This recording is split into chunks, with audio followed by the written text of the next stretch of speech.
أعوذ بالله من الشيطان الرجيم بسم الله الرحمن الرحيم الحمد لله رب العالمين الصلاة والسلام على أشرف المرسلين سيدنا ومولانا محمد وعلى آله وصحبه أجمعين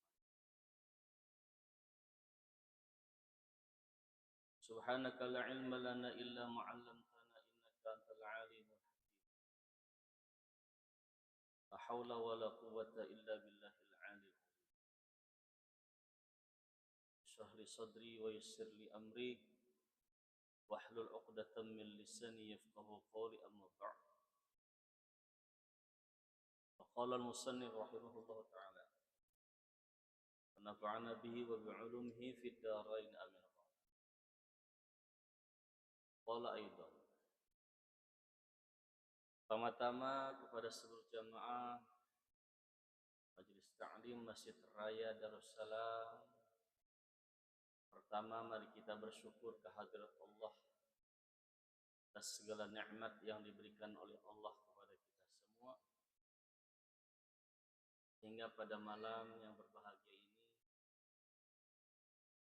kita dapat bersama-sama berkumpul untuk meneruskan pengajian kita di majelis ta'lim kita ini.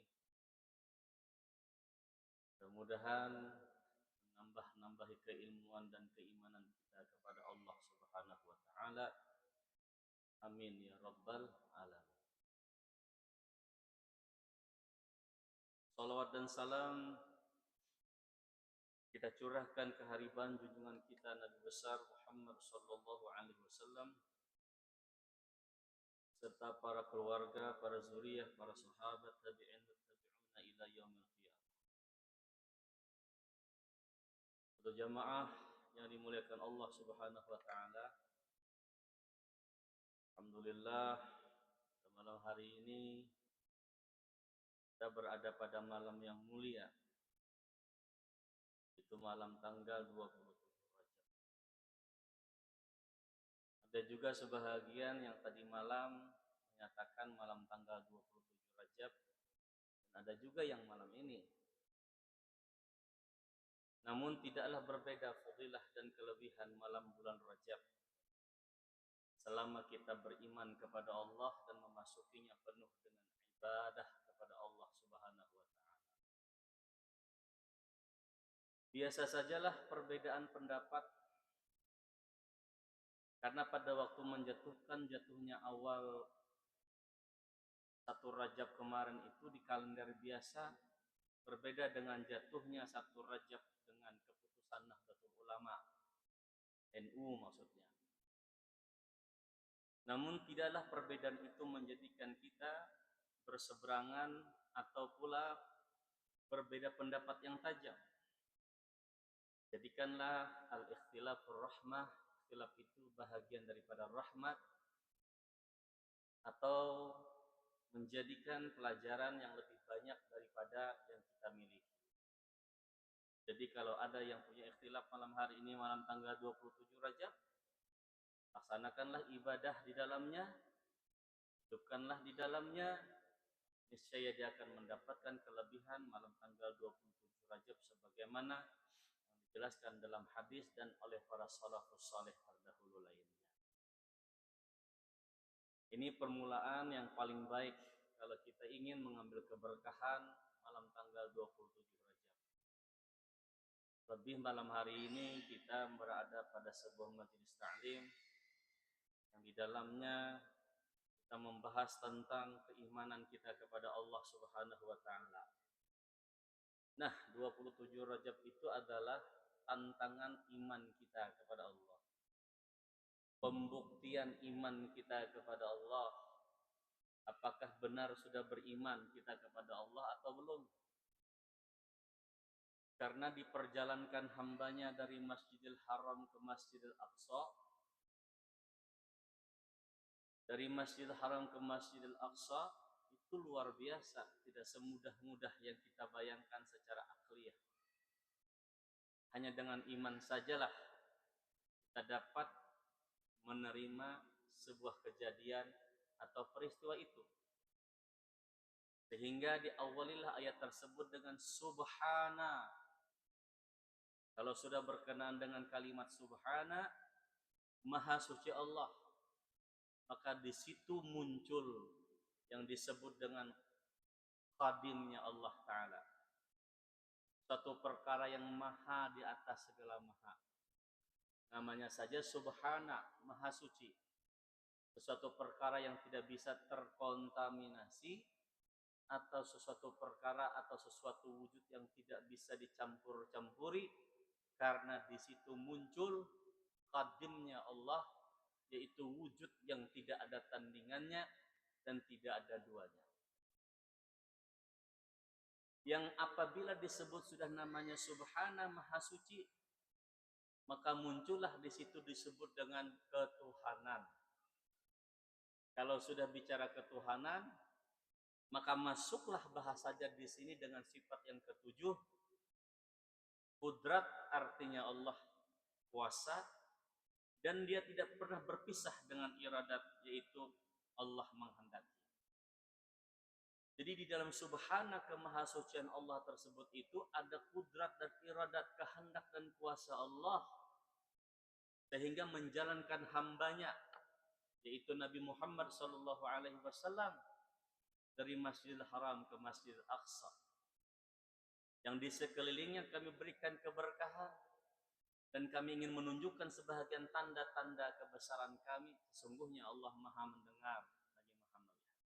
Ayat itu singkat, tetapi kalau dibahas pada malam hari ini pasti menambah-nambahi keimanan kita kepada Allah Subhanahu wa Ta'ala. Maha suci Allah. Kalau sudah bicara Allah, sesuatu perkara yang lain hilang. Kalau sudah bicara Allah, apapun ujungnya, kalau sudah Allah, perkara yang lain hilang. Yang semisal umpamanya kita sholat, sembahyangkan fardu maghrib 3 rakaat. Ku sembahyangkannya itu kan ta'alluqnya kepada si yang mengerjakannya. Karena di situ ada tasawwuf, ta'arad dan ta'yin. Kalau sudah ku sembahyangkan, maka ta'alluqnya kepada yang memperbuat. Siapa? Kalau dia belum paham ilmu tauhid, maka ku-nya itu akan masuk kepada jasadnya, kemanusiaannya, atau orangnya, atau kita yang menyebutnya. Berarti apakah kita ini berpaham etikat Ahlussunnah atau tidak? Atau paham atau tidak siapa yang menggerakkan ku itu? Tapi kalau belum paham, sholat maghrib 3 rakaat karena Allah. Untung ada ujungnya lillah itu tadi. Kalau tidak ada ujungnya lillah itu tadi, maka semua perkara yang kita kerja tadi menjadi musyrik jadinya. Kenapa? Karena tidak ada Allahnya. Jadi perlu digarisbawahi di sini dahulu, bahwa sesuatu perkara itu akan menjadi kesalahan, apakah itu musyrik, apakah itu kafir di dalam etikat tauhid, kalau sesuatu pekerjaan yang kita lakukan, kita gawi itu Allahnya tidak ada. Apa aja tuh di dalam etikat Ahlussunnah wal Jamaah mesti begitu. Ini yang penting itu Allahnya ada. Ini yang penting pertama-tama. Karena kan dulu kita diajarkan guru-guru kita dalam sekolah ibtadaiyah atau awal pelajaran madrasah dahulu itu ada namanya innama a'malu binniyat. Ya, ada ngarannya itu innama a'malu binniyat itu. Bermula awal pekerjaan ikam gawi itu diawali dengan niat. Dan niat yang sempurna itu adalah dengan niat lillahi ta'ala. Itu bahari sudah diajarkan oleh guru-guru kita. Itu pertanda bahwa seterusnya wajib kita mencanangkan itu. Karena amun sudah mulai lagi halus kebiasaan gawian apapun, diakhiri dengan lillahi ta'ala. Sudah mulai lagi halus, insya Allah sampai ke Tuhan menjadi kebiasaan. Walaupun umpamanya tadi kada sengaja, tetap aja lillah aja, karena sudah menjadi kebiasaan.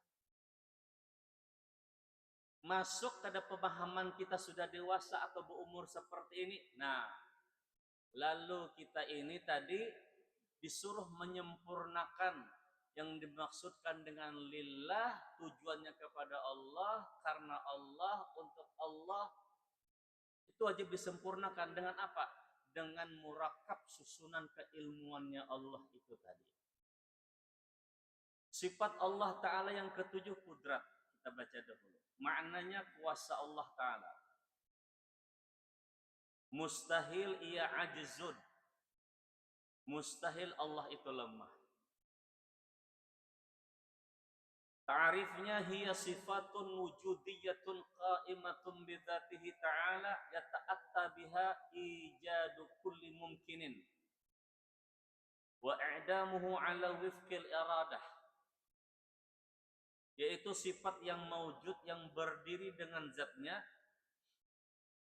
yang diperoleh dengan dia, mengadakan tiap-tiap mungkin dan meniadakan dia atas memufakati iradah. Dan dalilnya firman Allah Ta'ala, nahnu qaddarna bainakumul mauta. Bermula kami mentakdirkan kami antara segala kamu akan mati segala kamu. Ini dari sudah mulai arti, ta'rif, bahkan firman sudah jelas bahwa sesungguhnya tidak terlepas dengan iradahnya. Dari ta'rif tadi adalah kudrat tidak pernah menghilangkan atau meniadakan atas pingkutannya wifqil iradah. Mesti bila ada kudrat, di situ ada iradah. Iradah kadang mungkin sorangan bila ada kudrat. Jadi dua-duanya akan dibahas menjadi satu. Jadi Allah Ta'ala itu adalah Allah Ta'ala itu mempunyai sifat yang namanya kudrat. Dia sifatun yang dimaksud kudrat di sini adalah sifat di mana berdiri atas kehendaknya Allah sorangan tanpa ada yang mengintervensi. Nah, ini kita paham sudah. Ini sudah dijelaskan minggu semalam. Kada ada yang mengintervensi, kada ada yang mempengaruhi. Maksudnya kayak itu. Nah, kalau umpamanya nih dipengaruhi oleh sesuatu lalu berubah, lalu akhirnya kada jadi Tuhan hendak maulah gunung dipengaruhi oleh malaikat, kada jadi maulah gunung, kada kayak itu. Kalau Allah Ta'ala hendak umpamanya maulah lautan, lalu jar malaikat kada usah gin maulah lautan gasan apa juga, kada jadi Tuhan maulah lautan, kada bisa. Karena mutlak kehendak dan kuasa itu ada pada Tuhan itu sendiri, karena wujudun qaimatun. Karena diri sidin berdiri dengan sendirinya. Bedakan dengan kita, kalau kita ini kada berdiri dengan sendirinya, bila hendak berdiri meminta bantuan lawan batis. Kalau kita hendak makan meminta bantuan lawan tangan. Kalau kita hendak minum minta bantuan lawan tangan lawan muntung. Kalau hendak melihat minta bantuan lawan mata. Karena kita memang beda yang namanya makhluk. Kalau yang namanya Tuhan itu Ustadz Hasan wujudun qaimatun, wujudnya berdiri dengan sendirinya, dia tidak minta bantuan dari perkara apapun karena dia mutlak. Sehingga tidak dipengaruhi oleh apapun. Ya, intervensilah bahasanya itu tadi. Sehingga dengan turunan-turunan bahasa, keterangan-keterangan penjelasannya, sampai hendak maulah manusia pun hendak intervensi malaikat tetap ada. Ajar malaikat untuk apa pian maulah manusia? Apakah kami ini kurang untuk berzikir kepada pian, kurang bertasbih lawan pian, kurang sujud dengan pian, kurang rukuk dengan pian, kurang melaksanakan perintah pian? Kata Allah, Allahu ya'lamu ma la ta'lamun. Engkau tidak mengetahui sesuatu perkara yang tidak kamu ketahui, hanya aku yang mengetahui atas perkara itu. Itu dalam Quran. Jadi memang kudrat iradat Allah Ta'ala apabila berlaku atasnya, mesti di situ disempurnakan akan ilmunya Allah Ta'ala. Dia akan berkaitan di situ. Jadi malaikat hanya maulah kita. Ustadz Hasan pernah protes juga. Padahal itu kan kuasa kehendak Tuhan, terserah aja. Malah manusia karena kata terserah aja kan. Jadi malaikat itu protes karena malaikat merasa kurang apa sudah kami ini bertasbih.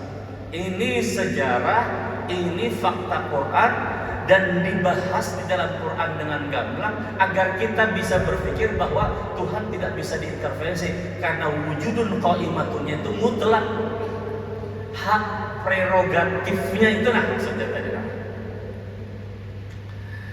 Ujar Allah, wallahu ya'lamu ma la ta'lamun. Bermula aku ini mengetahui dari sesuatu perkara yang kamu tidak ketahui. Kami tidak tahu, aku mengolah sesuatu itu mesti ada sesuatunya.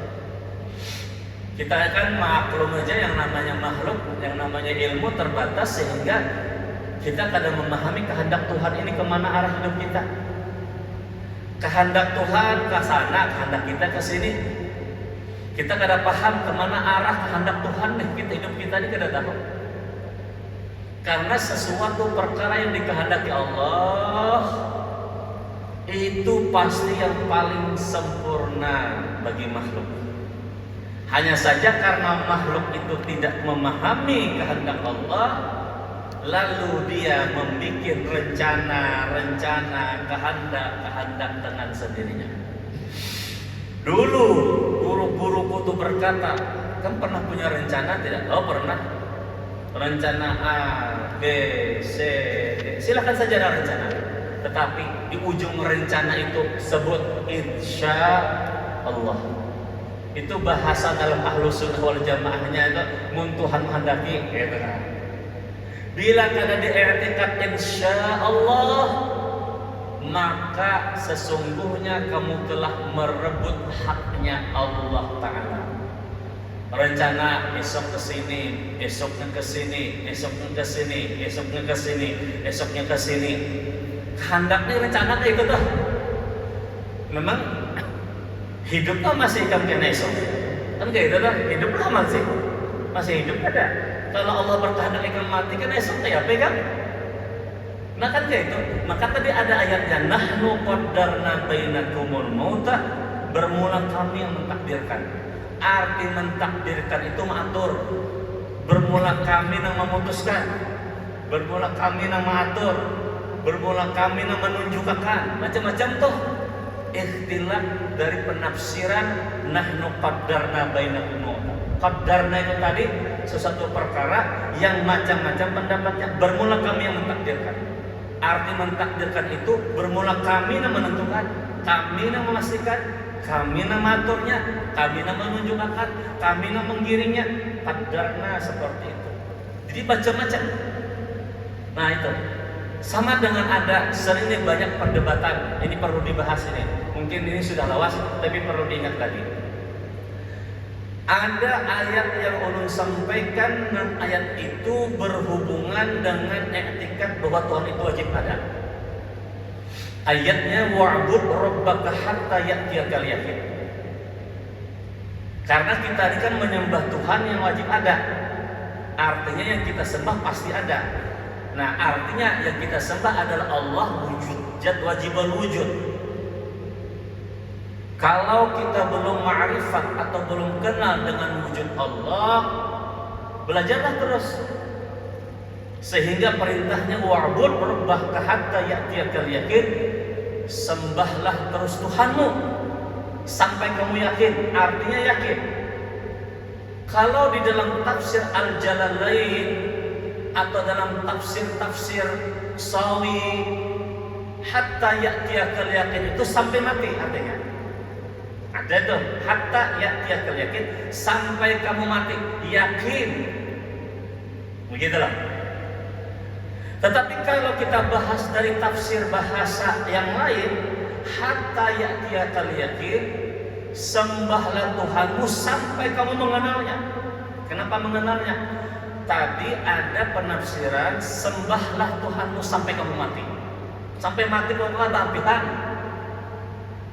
Pada hakikatnya kita yang hadir di sini semua sifatnya adalah mayat.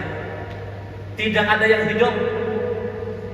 Karena yang hidup itu hanya satu, siapa? Allah. Ini korelasinya. Karena di tafsir yang lain itu mengatakan sembahlah Tuhanmu sampai mati. Artinya wa'bud rabbaka hatta ya'tiyakal yaqin, sembahlah Tuhanmu itu sampai yakinmu timbul. tapi artinya tafsirnya sampai mati.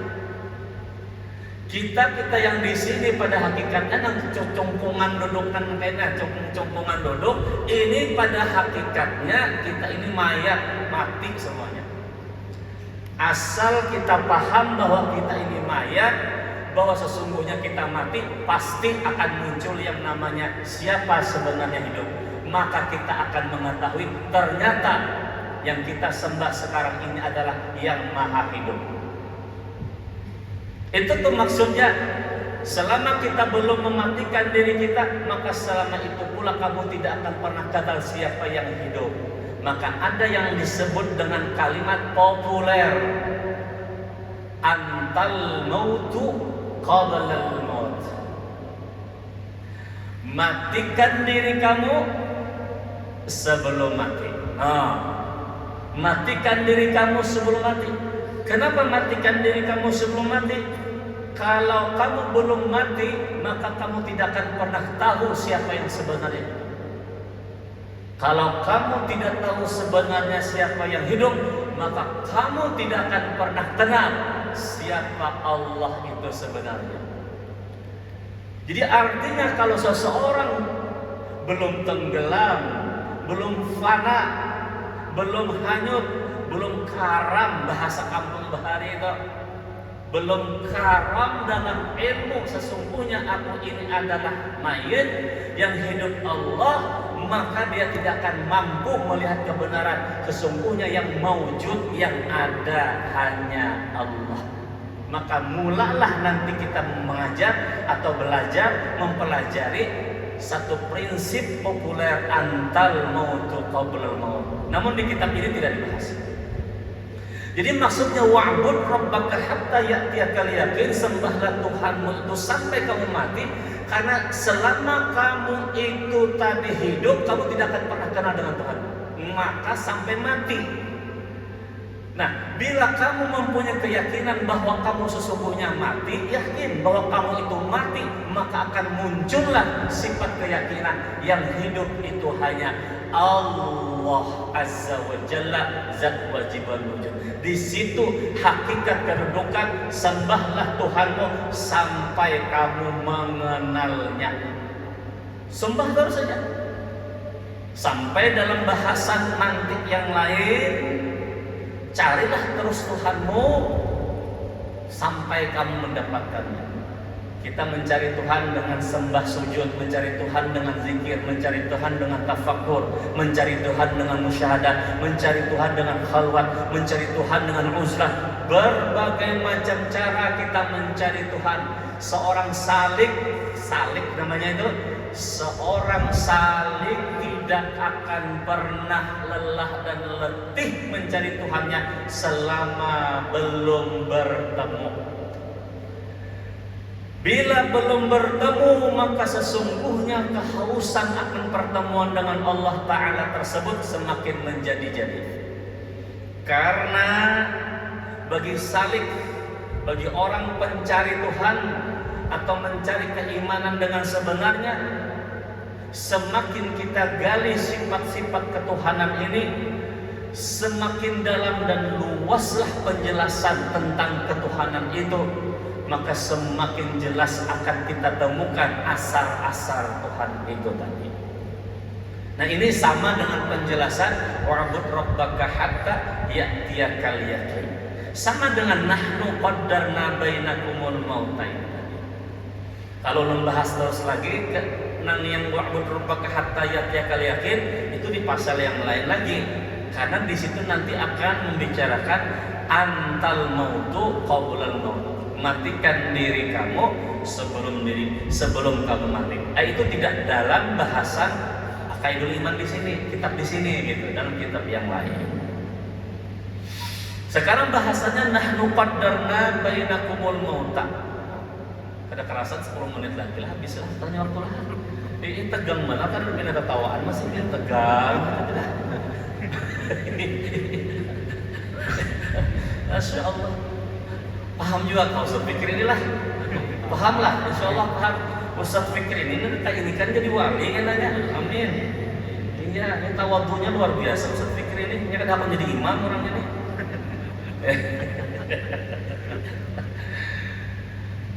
Nahnu qaddarna bainakumul mauta, dalil daripada qudrat. Kalau dahulu guru-guru kita mengajarkan yang namanya qudrat, Allah kuasa, itu dengan ringannya ayah dalah orang Tuhan ini masih mengajarkan ini juga pasti paham belum? Allah berkehendak kuasa, Allah berkuasa, kuasa mengangkat, sebujurnya berkuasa mengangkat Allah. Tidak kuasa kecuali Allah aja sini. Itu kan pelajaran dasar guru-guru kita di ibtidaiyah. Allah Maha Kuasa, kuasa atas segala sesuatunya, berkuasa atas segala sesuatunya, atas alam semesta yang meliputi atas di dalamnya. Apa-apa yang ada di dalam alam semesta itu kuasa Allah Ta'ala berata. Kalau Allah berkuasa atas segala sesuatunya, berarti kan apa-apa yang ada di dalamnya itu adalah milik Allah, karena kuasa di dalam kuasanya Allah. Namun kuasanya Allah Ta'ala tersebut ala wifqil iradah, berpegangan dengan iradahnya Allah.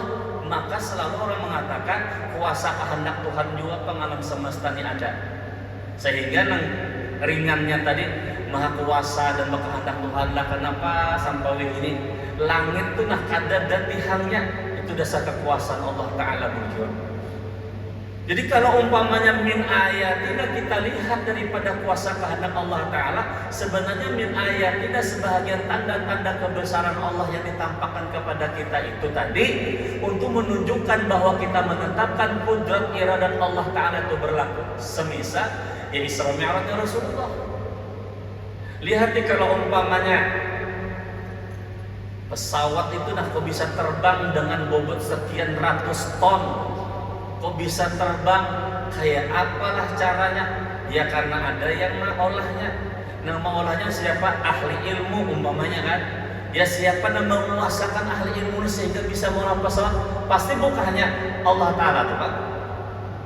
Bukannya kayak itu, dahulu aja tuh kayak itu.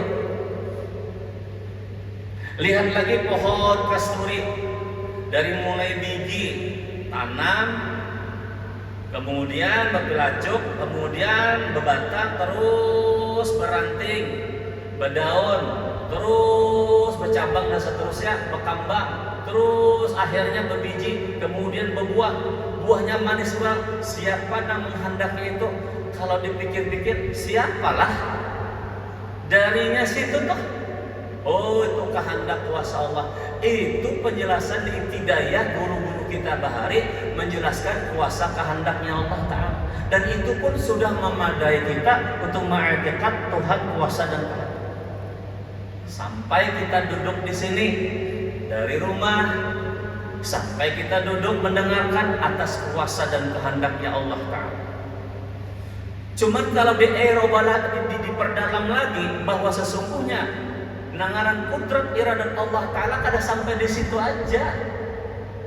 Coba kalau kita dalami lagi lebih kepada hakikat etikat kita keseharian tadi kan.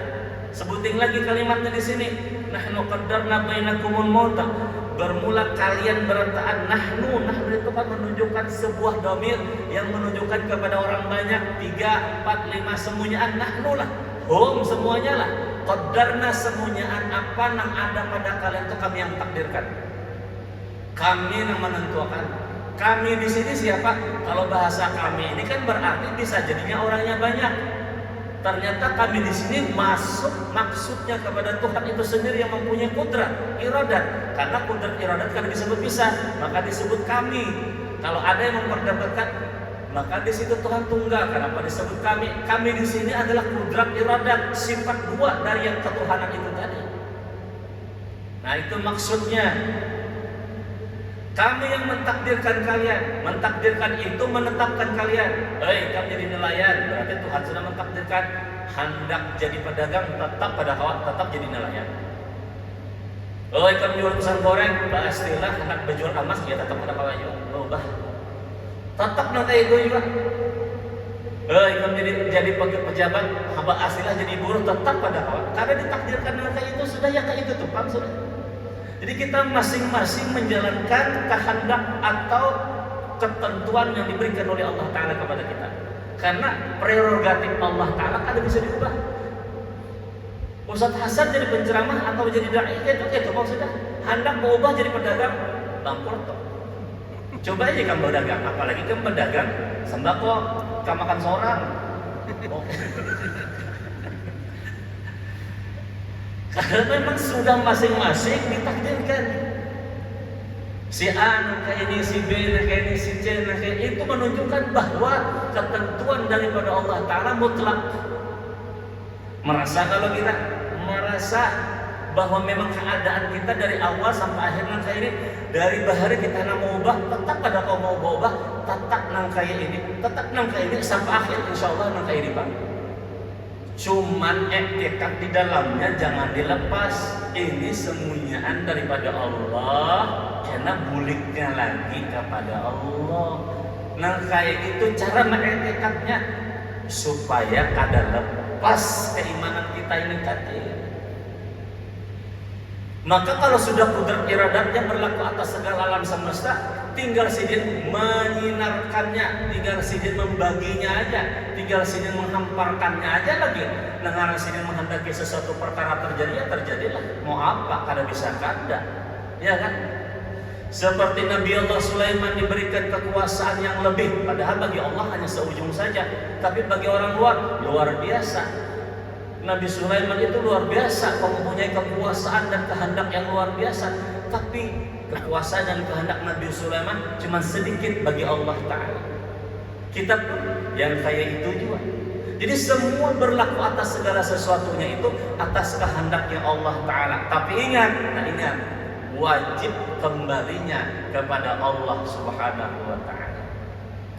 Kalau ini lepas daripada etika kita, lepas pengarannya lah. Bila kali ingat tadi dah, seumpama kita nih berdoa tadi lah. Dengan doa kan hari-hari kalau kita minta ini doa, maka tadi sudah dikatakan nahnu qaddarna bainakumul mauta, sesungguhnya kami nama anda atas segala sesuatunya. Ada bisa diintervensi apa-apa, ada bisa diubah-ubah. Tapi kayak apa? Baguru ada ngarang hadis Nabi, mungkin sebaratan hafal, insyaallah Ustaz hafal. Doa itu bisa merubah takdir. Wah, itu ada tuh hadisnya itu. Ya itu bagi hadis benar, tidak ada salahnya. Tidak ada salahnya. Itu perlu diperdalam lagi pemahaman hakikat kita, supaya tidak merubah daripada takdir itu sendiri. Itu pernah berdebat. Ulun pernah berdebat, bukan berdebat lah, artinya banyak bermuzakarah dengan guru tentang hal itu tadi. Allah telah mentakdirkan ulun sebagai tukang kayu, umpamanya begitu kan? Karena sudah ketentuan Allah begitu dengan ulun. Allah kehendaki ulun nanti itu. Lalu ulun berdoa, ya Allah, ulun uyuh Tuhannya jadi tukang kayu. Coba pang pindah ulun ini nah jadi apa ngaranya pengusaha batu bara, umpamanya. Berdoa nang kayak itu tuh, minta ubah daripada yang sudah dikehendaki sini, berubah ke situ. Bolehlah guru. Lalu guru mengatakan pada waktu itu, masyaikh kita, gitu kan, mursyid kita mengatakan, boleh saja meminta. Yang namanya meminta kan terserah aja bagi kita yang meminta, tergantung nama memberi. Terserah nama memberi, ya kayak apakah? Yang penting minta dulu. Ikan penetapan bolehlah meminta boleh aja. Terserah aja meminta apa? Ya Allah jadikan ulun raja, terserah aja kan. Ya Allah jadikan presiden, terserah aja meminta apakah. Tapi terserah nang memberi.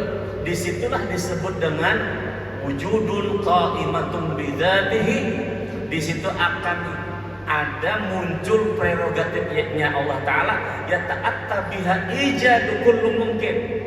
Mungkin dikabulkan, mungkin tidak dikabulkan. Rata-rata berdoa di sini kan dahulu mau jadi artis.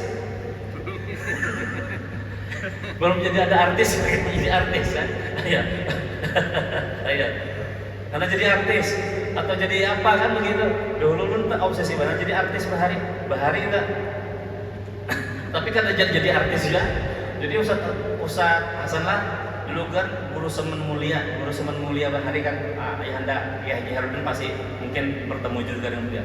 Jadi guru semen mulia itu dulu waktu ceramah hari Sabtu tuh sore itu kan nangai bila hendak hajat apapun kabul minta dan Allah Ta'ala itu, tapi disertai dengan sholat tahajud 41 malam jangan putus ya. Jadi guru semen mulia bahari Allah yarhamullah. Lalu ngarang kekanakan waktu itu kan apa-apa padahan guru itu kan langsung takut buat gawe aja terus kan. Pokoknya apa hajat insya Allah kabul. Memang hadisnya kan memang begitu kan, wadum alat tahajudi fa inna nasrata ma'aqiyamul lail. Memang bila mendawamkan sholat malam tahajud itu semua kebaikan akan terkumpul di dalamnya di situ. Apa aja hajat kebaikan apapun ada di dalam sholat malam itu tadi. Minta aja diberi. Nah, tetapi kan minta aja niscaya akan diberi. Kalimat niscaya itu juga banyak tafsirannya. Lalu menggawi singkat kisah, kenapa aku bahari itu mintanya kadang hendak minta ilmu. Nah itu tadi masalah. Oh sholat tahajud 41 malam itu berat, kadang mudah-mudah, sholat asar kadang mudah-mudah, sholat beri kadang mudah, sholat fikir kadang mudah-mudah. Dan sanak berat tanah 20 malam, 21 malamnya teguring, batal, teguring lagi ke asar. Nah itu Ustaz Noval. Menikah anak hajat apapun, punya anaknya supaya anak soleh jadi wali, ditirakati anak tuh ditirakati malam 41 malam tahajud tuh nah. Jangan berputusan. Ditirakati anak, kalau putus berbalik lagi ke asal, putus berbalik lagi ke asal. Kada boleh. Umpamanya sudah 39 malam, 40 teguring, berbalik lagi ke asal. Kada boleh. Berat tuh ya, itu kan mudah-mudah. Oh gampang aja, coba ya, itu gampang. Berat. Tapi mudah-mudahan kawalan mudah-mudahan. Apalagi untuk kan Ustaz Naufal tuh bini lagi hamil ya, kalau tak mudah-mudahan anaknya jangan soleh kan. Jadi ditirakati anak itu sama kita beratan yang bisa ada ke sini nah. Anak cucu kita tirakati samanya. Anak tuh umpamanya penggaringan ditirakati, dikuasakan atau dihadiah khususnya. Khususan ila ruhi cucuku si anu bacakan Fatihah 7 kali. Mudahan jadi anak soleh ditirakati atau basilah puasa ditirakati anak cucu itu atau disembahyangkan hajat khusus anak cucu itu. Nah, itu memang nangka itu. Ulama kita, guru-guru kita harus salafus saleh itu makanya anak cucu buyut keturunan sidin itu alim berata karena orang ditirakati anak cucu orang. Seorang menghendak banat cucu seorang anak alim, seorangnya dari penyembahyang. Berzikir aja pengoler. Nang sudah kita berumur nang kali ini lah zikir kita jangan kurang pada 70.000. Barang aja setahun, sebulan, sebulan, seminggu kah sampuk 70.000 hanya bawar lagi ke ulang 70.000 itu menembus 7 anggota badan. Nih 10.000 bayar hutang sama Tuhan. Hutang sama Tuhan banyak benar kita nih. 70.000 la ilaha illallah, la ilaha illallah kada kawan Allah 70 Allah. Ditirakati. Itu penting banget. Ini ilmu-ilmu orang bahari nang kayak ini bukan karena ada dalil, ada dalil berataan hitungannya ada. Ngomongnya nih penggaringan umpamanya tadi cucu penggaringan garing terus diganti ngaran sudah umpamanya tadi dipidarai sudah dibawa ziarah sudah umpamanya coba bang ditarakati bacakan Quran khusus kesaninya supaya sembuh itu maksudnya itu kena ditirakati. Nah itu ini selingan aja lah amalnya selingan. Nah itu tadi. Jadi aku bahari Pak sebayang tahajud 41 tujuannya untuk supaya terkenal. Apa niatnya? Supaya bisa jadi penceramah bahari. Jadi berdoa supaya bisa menjadi ceramah. Berdoa minta Allah Ta'ala ya Allah jadikan ulu jadi penceramah bagi anak. Karena itu tadi lagi anak kan mengaji dok. Kan? Iya itu jar kita tadi jakanya minta ilmu lah banyak, minta jadi penceramah. Harau lanteh pandai. Ada juga bang baik, ada juga bang jamaah kecuali pengajian aja boleh lancar pandai. Bila di rumah takut dia jatuh kertas kan ada pandai diam aja di rumah itu, tetapi banyak pandai kan. Nah, itu tadi ditirakati apalagi 41 malam tahajud. Terus bagaimana dengan kita minta doa Allah Ta'ala asalnya jadi tukang kayu, anak jadi pengusaha batu bara ya Allah, minta banyak-banyak ud'uni minta aja astajib lakum niscaya dikabulkan Allah. ngarani saya tuh pebilakah, prerogatifnya Allah Ta'ala aja. Ini harus paham Imam. Kalau engkau menyembah minta hari ini juga diberi, ada kayak itu.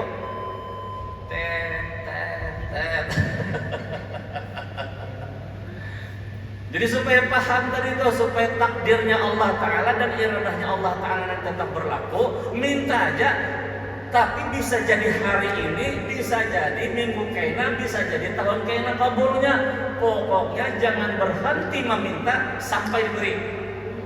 Kalaupun umpamanya kada diberi, tetap Allah akan memberikan kasih sayangnya dengan cara yang lain. Imannya kayak gitu, ujar guru kita. Jadi kalau meminta bolehlah, boleh minta sebanyak-banyaknya sampai kebutuhan kamu tuh terserah ya. Tapi masalah memberi terserah Tuhan apabila. Ini karena kudrat iradat Allah, nahnu qaddarna bainakumul mauta, mati dan hidup di kampung. Aku juga menentukannya, apabila mati, apabila hidup, apabila kena harinya, jamnya, tanggalnya, aku juga menentukan. Insya Allah minggu depan kita sambung. Mudah-mudahan Allah Ta'ala memberi hidayah dalam kita berataat, memberi paham kita berataat tentang sifat-sifatnya dan terbuka rahasianya. Bisyirril Fatihah. Ya kana